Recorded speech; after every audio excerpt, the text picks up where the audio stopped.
Oke guys, welcome to Daily Charting with Toshi, di mana kita akan daily chart your favorite cryptocurrencies. Oke, dalam 24 jam terakhir, cryptocurrency market ada peningkatan sebesar 2,13% dengan total market cap mencapai 2,25 triliun US dollars. Dan kita bisa lihat Bitcoin kembali lagi berada di atas 47.000. Dia tepatnya ada di 47.418 US dollars dengan peningkatan sebesar 1,28% dalam 24 jam terakhir. Dan seperti biasa, karena Bitcoin ada recovery, maka yang lain pun cenderung mengikuti, gitu ya, cenderung hijau pada hari ini. Nah, tetapi yang menjadi yang paling penting adalah close minggu ini ya, di mana dalam 20 jam lagi weekly candles akan close ya. Kita bisa lihat bukan technically ya, makanya sekarang dengan sangat jelas kita bisa lihat ini di bawah dari MA50. Nah, jadi kita harus berharap nih dalam 20 jam ke depan Bitcoin bisa close di atas dari 48.196. Lebih bagus lagi kalau bisa sampai ya 48,5 lah ya, supaya lebih aman ada jaraknya begitu ya. Nah, kalau kita lihat kalau dengan seperti itu otomatis ya ini masih cukup struggling ya harga Bitcoin untuk kembali lagi ke atas. Jadi ada kemungkinan dalam waktu yang cukup lama Bitcoin akan mungkin konsolidasi dekat-dekat sini nih. Nah, andaikan dia close-nya bisa di atas ya dikonsolidasi di daerah sini. Tapi kalau sampai dia close di bawah, siap-siap ada kemungkinan dia konsolidasinya di daerah sini. Tinggal pertanyaannya adalah apakah dia akan tembus 39 ribu dolar atau tidak. Karena seperti yang gue sudah bilang ya, selama 11 tahun terakhir, andaikan Bitcoin bisa hold harga di atas dari bull support band seperti ini, dia belum pernah tembus lagi harga paling low-nya di sini ya, yaitu 39.731-an ya. Kalau tembus dari situ itu berarti pertama kali dalam 11 tahun Bitcoin ada gitu ya. Jadi semoga saja tidak tembus daerah situ dan andaikan kalau sampai close di bawah MA50 ya dia konsolidasinya bisa bertahan di atas dari angka situ ya. Jadi kalau untuk makronya kurang lebih seperti itu. Untuk lebih detailnya nanti kita akan bahas di belakang. Oke, dan berita pertama kita. Eminem, seorang rapper yang sangat terkenal, membeli Bored Ape ya, lebih tepatnya Bored Ape Yacht Club NFT dengan harga yang luar biasa ya. 462.000 US dollars ya. Ini gua hitung tadi kurang lebih dengan kurs 14.400 itu sekitar 6,6 miliar rupiah ya untuk NFT Bored Ape ini ya. Kita langsung masuk ke beritanya. Di mana seorang award winning rapper ya dia itu menang beberapa kali Grammy bahkan ya. Eminem ini akhirnya masuk juga ke Bored Ape Yacht Club ya. Jadi pada Kamis ini dia membeli Bored Ape dia di OpenSea platform dengan harga 123,45 Ether ya. Ini harganya kurang lebih kalau dimasukkan ke dolar itu sekitar 462.000 US dollars. Nah, setelah dia membeli si Bored Ape ini langsung dengan cepat dia mengganti profile picture dia di Twitter dengan Bored Ape-nya yang baru dia beli ya. Bentuknya kurang lebih seperti ini ya. Dia menggunakan style topi militer dan seperti jaket hip hop gitu ya. Nah, kalau selain yang dari itu juga yang bikin kaget adalah ternyata si Eminem ini bukan cuma baru pertama kali beli Bored Ape nih. Dia bahkan sudah memiliki 20 NFT di OpenSea dia dengan nama Shady Holdings. Buat kalian yang bingung kenapa namanya Shady Holdings, karena dia punya alternate ego lain yang bernama Slim Shady gitu ya. Jadi itu kenapa namanya Shady Holdings, bukan dianya Shady begitu ya. Jadi kurang lebih seperti itu dan mungkin kalau ada yang bertanya, kenapa sih? Kenapa NFT itu berharga? Kenapa ada orang mau beli NFT seperti ini yang kesannya lu bisa copy paste gitu dari internet dengan harga yang sangat mahal? Karena satu, authenticity-nya ya. Lu bisa aja copy paste ini fotonya si Eminem gitu. Tetapi yang lu punya adalah fake ya. Fake sama seperti lu beli sepatu fake. Beda dengan sepatu asli. Nah, tapi bedanya apa? Kalau sepatu fake itu sulit untuk dicari tahu ini fake atau bukan. Harus ada triknya dan lain gini gitu. NFT simple. Kalau dia ada lagi seperti ini dan dia bukan NFT di Ethereum, ya sudah, that's fake gitu. Very easy to verify. Nah, itu yang membuat kenapa NFT berharga. Dan seperti yang kita tahu, manusia suka dengan collecting, ya manusia like to collect things gitu ya. Jadi, ya otomatis dengan ada satu hal yang bisa mengautentikasi dengan gampang, dengan sangat cepat, itu orang akan melihat barang tersebut sebagai suatu barang yang berharga gitu ya. Dan semoga saja ke depannya semakin banyak orang-orang yang mengadopsi cryptocurrency, bukan hanya NFT saja, tapi bisa untuk Web3, bisa juga DeFi, dan lain-lain. Otomatis dengan semakin banyaknya adopsi, semakin besar juga cryptocurrency market akan berkembang. Oke, nah sekarang kita akan masuk ke Bitcoin secara lebih zoom in-nya ya. Di mana kita bisa lihat kemarin lagi-lagi Bitcoin masih tertahan oleh MA200 di daily ya. Jadi PR-nya masih sama basically untuk Bitcoin ya, menembus MA200 dan juga MA20 di daily. Nah, semoga saja pada hari ini bisa dia lakukan sekaligus ya. Karena kalau dia close di atas MA20, technically dia akan close di atas juga dari MA50 di weekly ya. Semoga saja dengan dia close semua ini dia menyelesaikan semua PR-nya secara bersamaan. Dan berita bagusnya apa? Berita bagusnya sepertinya daerah sini, daerah 46 ribuan ini kembali menjadi support untuk Bitcoin ya. Tinggal yang menjadi pertanyaan adalah apakah momentumnya cukup untuk lanjut naik ke atas ya. Jadi kalau untuk Bitcoin gue belum saranin untuk tambah lagi posisi karena seperti yang gue bilang masih butuh konfirmasi. Jadi kadang-kadang seperti yang gue katakan di DCWT gue sebelum-sebelumnya juga, sometimes the best thing to do is to do nothing ya. Kadang-kadang kalau market seperti ini, the best thing we can do ya kita nggak ngapa-ngapain, tunggu aja, tunggu sampai terjadi konfirmasi. Jangan sampai kita memaksakan trade kita ya. Jadi kurang lebih seperti itu untuk Bitcoin. Oke, dan selanjutnya Cardano. Kita bisa lihat Cardano ternyata melakukan seperti yang kita bahas kemarin ya. Dia menembus lagi MA20. That's good, that's good. Dan apa namanya, ya basically ini menunjukkan bahwa kemarin ini turun karena BTC ngambek saja. Saat BTC udah nggak ngambek ya lanjut naik lagi gitu ya. Nah semoga Bitcoin pada hari ini bisa bullish. Kalau bullish minimal Cardano akan bertahan di daerah sini ya. Jadi kalau untuk Cardano sih PR singkatnya atau PR simpelnya adalah dia jangan sampai close lagi di bawah 20. Ya nggak apa-apa deh, dia konsolidasi dulu daerah sini selama dia menunggu Bitcoin untuk parabolic move dulu. Gitu ya. Kalau sampai Bitcoin sudah parabolic move atau nggak usah parabolic deh. Kita ngomongin BTC bisa sampai masuk ke 50.000 lagi, menurut gua Cardano pun akan ikut naik ke atas. Gitu. Jadi PR untuk Cardano for now ya, bertahan dulu di atas MA20 di daily. Nah, selain dari itu lebih bagus lagi kalau dia bisa mulai range-nya berubah ya, dia mulai naik ke atas ini. Kalau bisa dia konsolidasinya jangan dekat-dekat di bawah MA20, tetapi mulai mendekati ke MA50. Dan lebih bagus lagi kalau sampai dia bisa close di atas 50. Tapi kalau menurut gua untuk sekarang ya, dengan chart seperti ini di daily, masih belum terlalu memungkinkan lah. Jadi, lebih realistiknya kita berharap Cardano untuk stay di atas 20 dulu. Gitu ya. Dan kalau untuk tambah posisi, gua belum bisa saranin lagi untuk Cardano. Karena kenapa? Ya, belum terjadi konfirmasi yang kuat ya. Gua akan mulai tambah posisi Cardano apabila seperti ini, dia sudah mulai tembus $1.48 dan dia sudah tembus juga MA50 dan dia bisa terpantul lagi di daerah situ. Nah, baru gua beli. Itu baru namanya konfirmasi. Ya. Waktu di sini gua belum beli. Karena kenapa? Ya kita lihat sendiri. Bollinger Band-nya sangat jelas menghalangi naiknya dari Cardano. Ya. Dan kita bisa lihat, walaupun terlihat naiknya dengan luar biasa besar, volumenya nggak ekstrim. Ya. Jadi akhirnya ternyata benar, turun lagi, dan ya kita bisa lihat akhirnya kita mulai lagi dari sini. Tapi kalau kita lihat secara makronya, good news-nya adalah apa? Technically speaking ya, Cardano sudah membuat satu pola yang berbeda. Sebelumnya dia terus-terusan turun, ya, terus konsisten turun di sini. Berapa bulan nih dia turun terus, turun lagi, turun lagi, turun lagi, turun lagi, lower low, lower high, lower low, lower high. Sekarang sepertinya mulai ada perubahan tren, gitu ya, perubahan struktur. Jadi itu yang gue suka dari Cardano. Tetapi for now jangan dulu beli, ya. Oke, dan selanjutnya Matic. Kita bisa lihat kalau Matic dia lebih masuknya ke sideways sekarang. Apalagi kalau kita lihat di 4 hourly chart ya lebih jelas sideways ya. Bollinger Band-nya mengecil. Saat dia mengecil, ya otomatis kita lihat dia terpantul-pantul di daerah situ-situ saja gitu ya. Nah, kalau kita lihat juga dengan sangat jelas ya, si Matic ini apa namanya secara movement ya sangat terhambat menurut gua dengan BTC jujurnya. Kalau BTC apalagi ya kalau BTC di atas dari bull support band menurut gua Matic bisa jauh lebih cepat lagi naiknya ya. Tapi ya baik lagi kita bukan yang punya market, kita nggak bisa atur BTC seperti apa. Jadi yang kita bisa lakukan adalah adaptasi terhadap ya faktanya seperti ini begitu ya. Jadi kalau untuk Matic sendiri sih gue sudah persiapin buy di daerah MA20.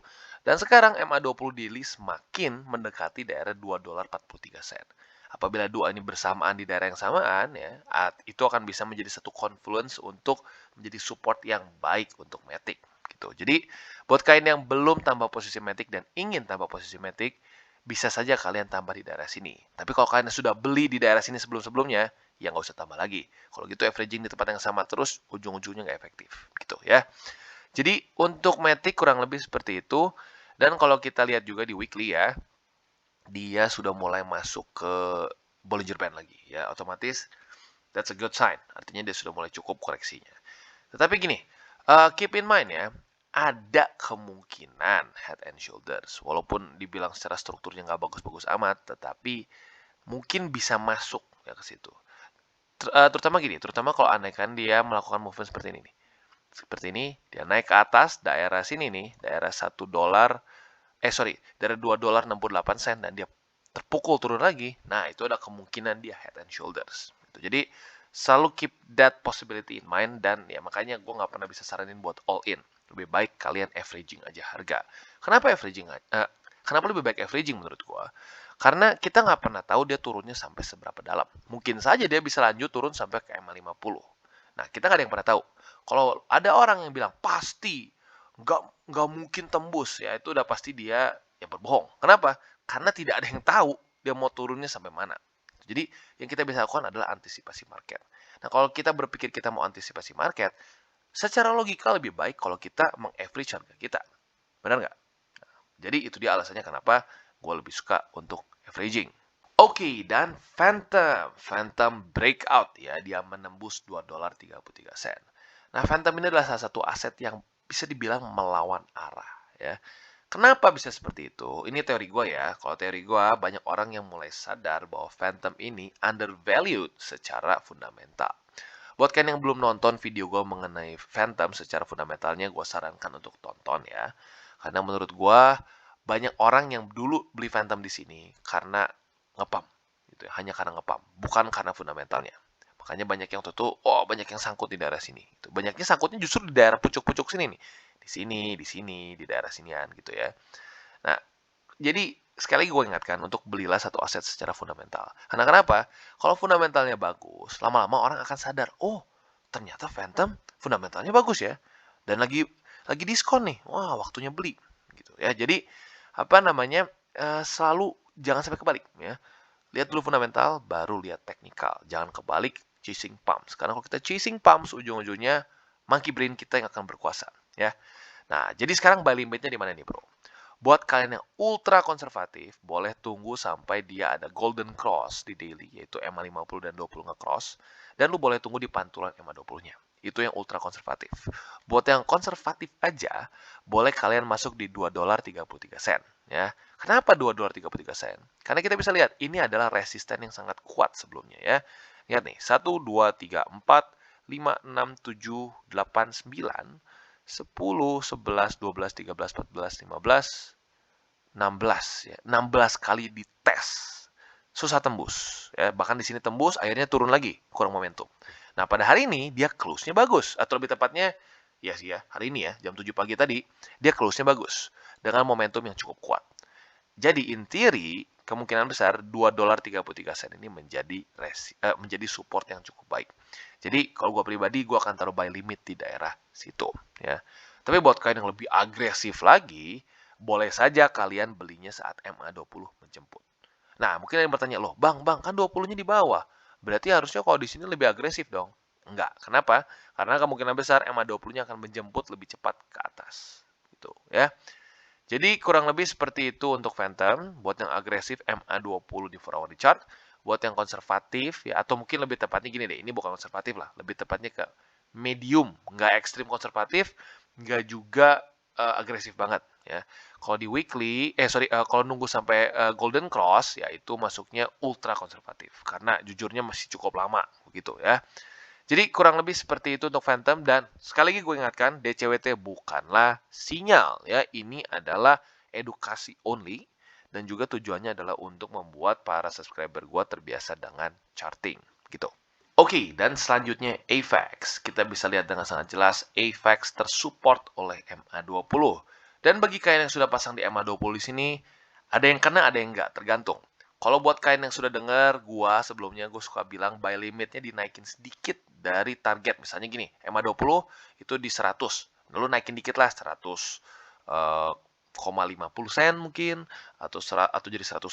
Karena kenapa? Seringkali nggak pas kena banget. Jadi kalau kalian yang naikin sedikit, kena nih pasti. Tapi kalau kalian yang pas banget di MA20-nya, mungkin nggak kena. Gitu ya. Jadi itu salah satu lagi hal yang harus kalian pertimbangkan kalau kalian pasang buy limit. Ya. Nah, sekarang sebenarnya yang lebih penting dari itu adalah apakah AVAX bisa menembus daerah sini, yaitu 123 lah kalau mau kita buletin, $123. Kenapa ini penting?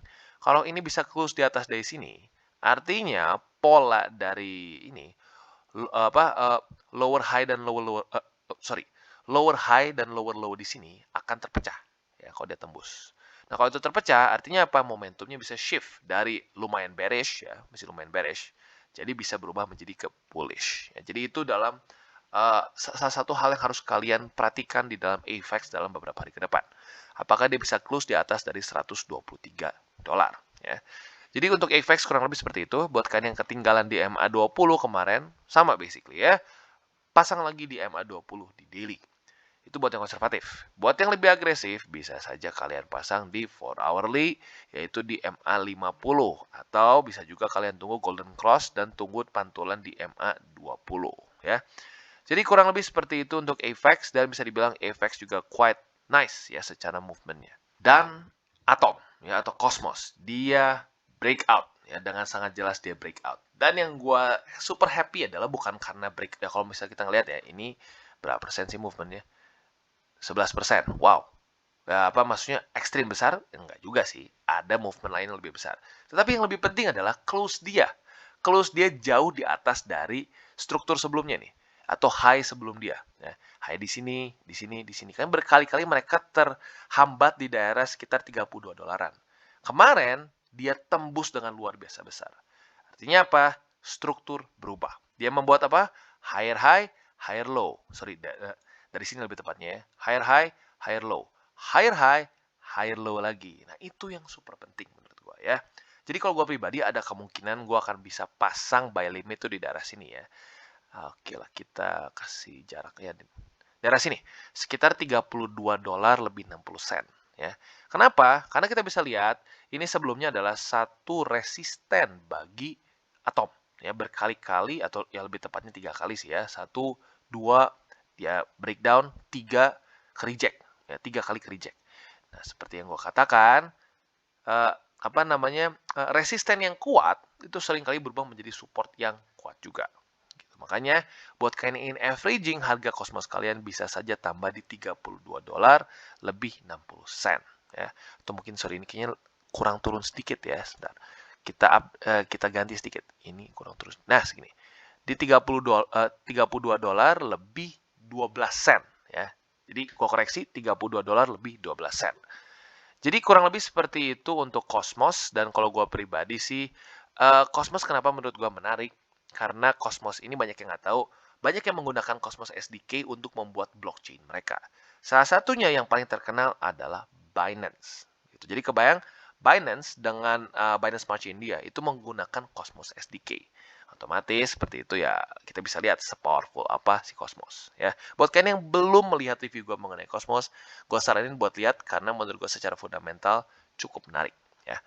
Jadi kurang lebih untuk Cosmos seperti itu. Dan kalau kita lihat di weekly ya, dia masih jauh dari overbought di weekly. Jadi ya menurut gue oke-oke aja, aman-aman aja kalau lo beli di $32 ini ya. Dan kebetulan juga $32 ini juga cukup dekat dengan MA20 di weekly. Jadi confluence, that's really good ya. Oke, dan sekarang kita masuk ke Luna. Jadi kita bisa lihat Luna adalah salah satu aset yang cenderung naik ya. Jadi kalau kita lihat ada dua jenis nih. Antara yang sedikit sideways ya, seperti Cardano, lalu seperti Matic ya. Ada juga yang malah seperti Phantom, AVAX, dan Atom, di mana yang dia malah cenderung nge-pump gitu ya. Nah, kalau Luna masuknya lebih ke yang Atom ya, Atom, FTM, dan AVAX. Tetapi ya nggak ekstrim banget, tapi not bad at all. Nah, tinggal pertanyaannya adalah belinya di mana, ya kan? Nah, kalau gue pribadi, gue rasa masih lebih baik kita di MA20 di daily. Loh, kenapa bang? Ini kayaknya udah mantul di sini. Sepertinya dia nggak akan ke bawah. Ya kita nggak ada yang pernah tahu kalau untuk short term gitu ya. Tetapi kalau menurut gua, kalau lu beli di daerah sini, misalkan lu di 4 hour chart nih, wah bang nih bang, sepertinya udah ketemu support nih di MA50. Gua beli di sini aja. Boleh aja sih. Tapi jangan lupa kalau lu beli di daerah sini, lu lihat ke weekly, lu beli di luar dari Bollinger Band. Dan kita tahu saat kita beli di luar dari Bollinger Band, itu kemungkinan besar bukan kemungkinan besar, itu adalah overbought gitu, posisi overbought, beli di resisten gitu kesannya ya. Jadi kalau gue pribadi minimal kalau untuk Luna gitu ya, minimal sih lu belinya di MA20. Begitu ya. Tapi kalau buat kalian yang ultra agresif, ya boleh aja sih di 4 hour chart. Nggak ada yang larang juga. Tapi kalau gue pribadi, gue nggak akan beli di daerah situ. Ya. Jadi untuk Luna kurang lebih seperti itu. Dan kalau ada yang nanya, Bang, pasti nggak sih ke MA20? Pasti kok. Pasti. Tinggal pertanyaannya kapan. Nih ya, kita lihat. Satu aset mau ngepamnya sekuat apapun, ujung-ujungnya pasti akan balik ke MA20. Nih, di sini nih.